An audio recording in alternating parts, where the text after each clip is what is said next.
근황이라고 할 건 뭐 별다르게 없고요. 작년에 샀던 빌라들은 다뭐 지금까지로 보면 다 성공인데 올해 제가 투자를 하나도 못했었어요. 그래도 1년에 한두 개는 투자를 해야 된다라는 게 제 원칙 중에 하나인데 올해 투자를 하나도 못해서 계속 가슴 저리다가 드디어 지난주에 가계약금을 넣고 아 지난주에요? 오. 네, 지난주에 가계약금을 넣고 내일 계약하러 갑니다. 아니 일반적으로 보면은 뭐 저도 얘기를 하지만 네. 요즘 같은 시기는 기다리는 게 투자다. 너무 조급하지 마. 이렇게 얘기를 하고 있는데 네. 도대체 어떤 물건을 어떻게 하셨길래 나오자마자 제일 첫 번째부터 이렇게 얘기를 해주시는 건지. 조그마한 상가 하나 샀고요. 상가요? 흥부님은 상가 전문가 이런 느낌은 아닌데. 그렇죠. 저는 재개발 전문가인데 그러니까 재개발 전문가로서 상가를 했다? 네. 재개발과 연관된 상가인가요? 그렇죠. 아. 저희 거의 제 투자의 거의 90% 이상은 다 재개발과 관련된 투자고 그렇다고 뭐 재개발 구역 내에 있는 상가를 샀다는 얘기는 아니고요. 이제 정규 수업 때 일부 좀 알려드리는 거긴 한데 네. 어쨌든 재개발이라는 게 주거 환경이 개선되는 거잖아요. 그렇죠. 그러면 거기에 살던 사람들이 주거 환경이 개선되기 전과 후의 소득 수준이나 이런 조금 달라지겠죠. 그러면 이제 어쨌든 거기에 새로운 아파트가 들어서고 아파트가 어떻게 지어질지를 내가 알 수 있다라고 하면 거기 있는 주민들이 어떤 동선을 따라서 출퇴근을 하고 지하철을 타러 가고 버스를 타러 가고를 알 수 있을 거지 않습니까? 그러면은 그 재개발 구역과 뭐 예를 들면 지하철이라고 하면 그 길 사이의 요지, 그 길목에다가 상가를 하나 사는 거를 이제 저는 재개발 상가 길목 투자라는 표현을 쓰는데 재개발 구역인데 주출입 동선에 가까운 동네이면서 재개발 지역에서 제척된 네네네 그 지역에 있는 상가를 샀다. 네 구역에 오. 포함되지 않는 그러니까 미래 가치를 좀 보고 들어가신 거네요. 맞아요. 그거와 관련된 자세한 얘기는 이 방송 끝나고 잠깐 저한테 해주시고요. 거기가 지금 현재는 그 재개발 구역이 이주가 다 끝났고 조금 있으면 멸실 들어가거든요. 아 그래요. 그러니까 동네가 되게 황량할 거잖아요. 음. 그러니까 지금 그 상가가 보증금 1,000에 월세 45만 원인데 그러면 지금 현재 별로 안 좋았다는 얘기네요. 굉장히 안 좋을 때가 네. 그런 거고 만약에 이제 거기가 대충 한 신축 3,000세대 정도 되거든요. 거기가 이제 4년 뒤면은 다 입주가 완료가 될 거고 그때 저는 보증금 1,000에 아무리 못해도 한 120, 뭐 잘하면 한 150 이상은 월세를 받을 수 있지 않을까. 아니 근데 3,000세대가 넘으면 그 이상도 받을 수 있을 것 같은데요. 고맙습니다. 기대를 좀 해보고 있겠습니다. 도대체 재개발을 언제부터 관심을 두셨고 네. 오랜 기간 지금까지 그 재개발 투자를 하게 된 이유가 뭔지 궁금하기도 해요. 이게 되게 본질적인 문제인 것 같은데 제가 사실 그러니까 재개발 재건축을 합해서 우리가 보통 정비 사업이라는 표현을 쓰는데 네. 제 정비 사업의 첫 번째 투자는 2009년도였거든요. 2009년 상당히 좀 시장이 안 좋을 때. 네, 그러니까 리먼 때 이제 확 꼬꾸라지고 반등 나서 다시 하락되기 고점. 네. 예, 고쯤에 제가 그때 이제 재건축이었죠. 그때 재건축을 샀는데 그때 당시는 사실 부동산에 대한 공부가 거의 안 된 상태였고 되게 두려웠어요. 그러니까 뭔가 내가 집을 샀는데 집값이 떨어지는 거에 대해서 두려움이 워낙 많다 보니까 네. 그러면 하락장이 오더라도 좀 덜 떨어지는 게 뭘까?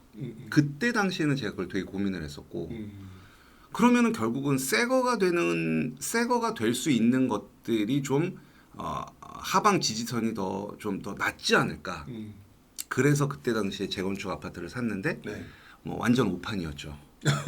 훨씬 많이 떨어졌죠. 일반 아파트보다 훨씬 하락폭이 컸고 그때 제가 그게 조합 설립인가 막 난 거를 샀고 지금은 제가 거기 이제 입주해서 살고 있거든요.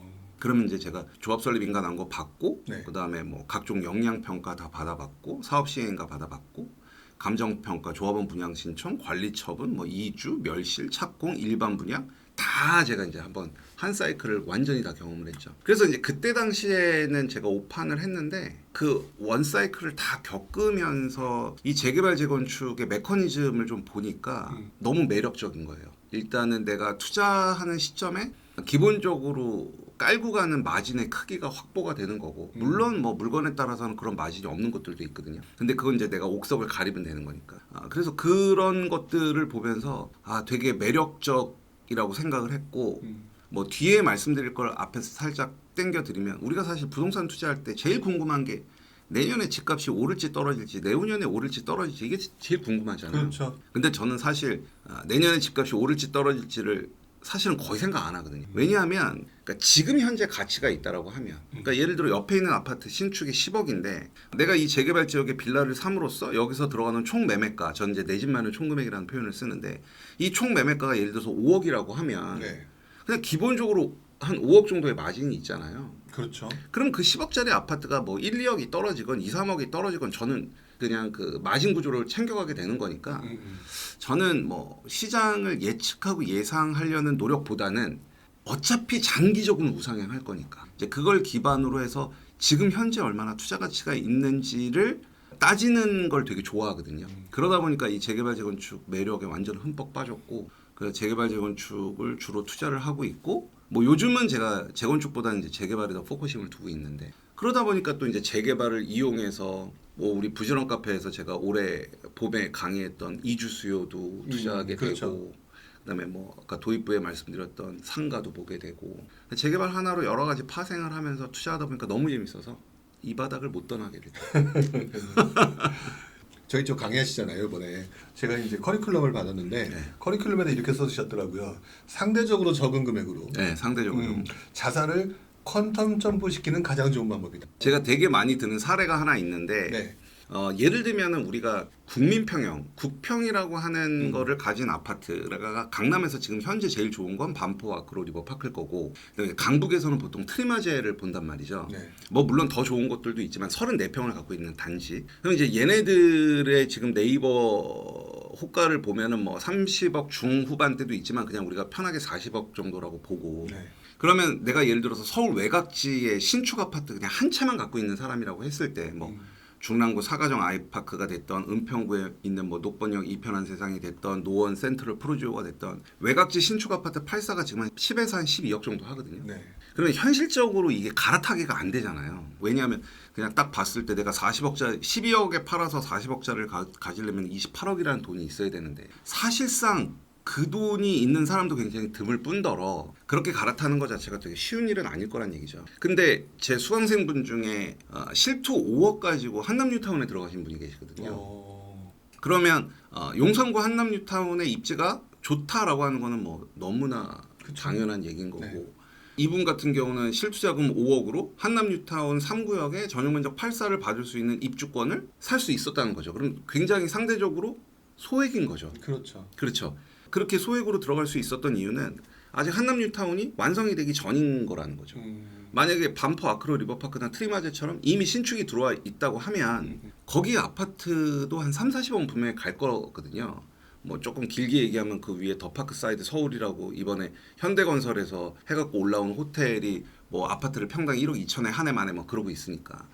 그러니까 여러분들께서 이 주거 환경이 개선되기 전 이미 환경이 다 개선되고 나면은 이제 신축 아파트가 굉장히 비싸게 지어질 거니까 그 전에는 얼마든지 소액으로 내가 원하는 이상 급지에 들어갈 수 있는 메커니즘을 가진 게 재개발이다 이렇게 말씀을 드리고 싶어요. 그러니까 굉장히 좋은 지역을 얘기를 해줬지만 그것들을 조금 더 동네를 바꿔놔도 비슷하겠네요. 맞아요. 그러니까 뭐 40억짜리를 지금 현재 실투로 5억을 했는데 네.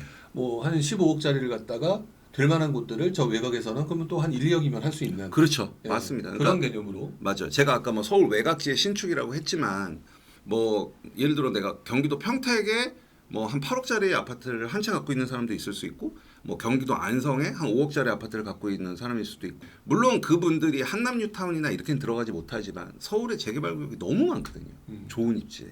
얼마든지 그런 메커니즘으로 들어갈 수 있기 때문에 상급지로 퀀텀 점프를 시킬 수 있는 가장 최고의 방법은 저는 단언컨대 재개발 외에는 없지 않나 그런 생각을 하고 있습니다.